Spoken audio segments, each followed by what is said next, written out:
Meanwhile, South Korea scrambled their fighter jets after Chinese and Russian military aircraft enter its air defense zone in the south and east of the Korean Peninsula.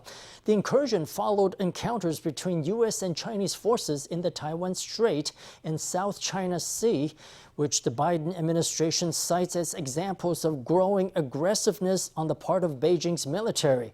Voice of America Chief White House correspondent Patsy Widakuswara looks at the rising tension between global powers playing out in the Indo-Pacific. At least 2 incidents of close encounters between Chinese and American vessels and aircraft in less than 2 weeks, including this Chinese warship cutting closely in front of a U.S. destroyer in the Taiwan Straits on Sunday. The incident coincides with trilateral naval exercises in the South China Sea among the U.S., Japanese, and Philippine Coast Guards. The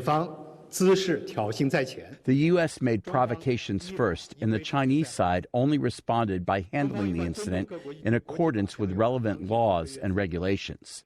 Since you have disregarded our warning, we will take further necessary measures on you. Encounters between Chinese and other nations' vessels, such as the Philippines, have increased in recent years, along with Beijing's military activity in the region. The U.S. is also adopting a more muscular approach, ramping up drills with allies in the region. Beijing considers these provocations, leading to even more incidents that could easily escalate into conflict.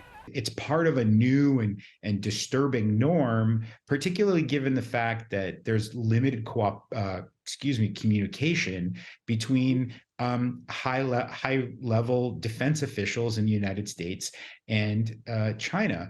The White House denies it's partly to blame and says it's trying to talk to Beijing. We're working on this very, very hard, and the president's confident that we'll be able to get back to the spirit of Bali between the PRC and the United States. At the annual Shangri-La dialogue in Singapore last week, Beijing declined Washington's request for a face-to-face meeting between Defense Secretary Lloyd Austin and his Chinese counterpart Li Shangfu, due to sanctions on Li that have not been lifted by the administration.